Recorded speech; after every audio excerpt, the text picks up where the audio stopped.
hemen bildu gara hainbat gazte, Gasteizko kampusetik Ajurianerako bidea egin dugu maletak eta motxilak eskutan.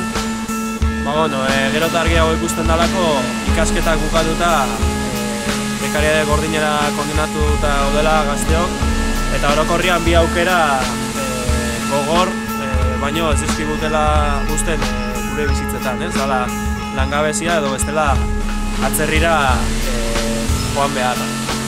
Zentzu horretan esan nahi duguna da, politika hauek erantzule zuzenak dituztela, bai diranak Eusko Jaurlaritza, Nafarroako gobernua zein Espainiako gobernua, eta bere babesten dituzten lan erreformaren eta politika sozialetan egiten ari diren murrizketen ondorio zuzena dela gazteok pairatzen ari garen egoera hau.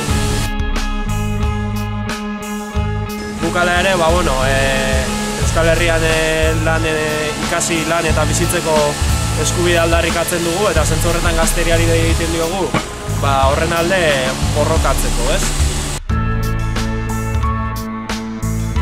Bi kontu aipatu nahi dituzke dago bi deialdi. Batetik lehenengoa Inigo Urkullu lehendakariari hemen Ajuriane aurrean bildu garenez, erantzukizunez jokatu bezala, lehengo zutzi dezala kapitalan aldeko eta neurriak eta politikak egiteari eta jarri ditzala lehen lerroan pertsonak, eta hartu ditzala behar diren neurriak egoera larri honetatik ateratzeko. Horretarako borondate politikorik ez bali badauka, joan behar dena bera dala eta ez gazteok. Eta bestetikan, gazteriari beste deialdi bat, borrokatu gabe ez dagoela ezer lortzerik,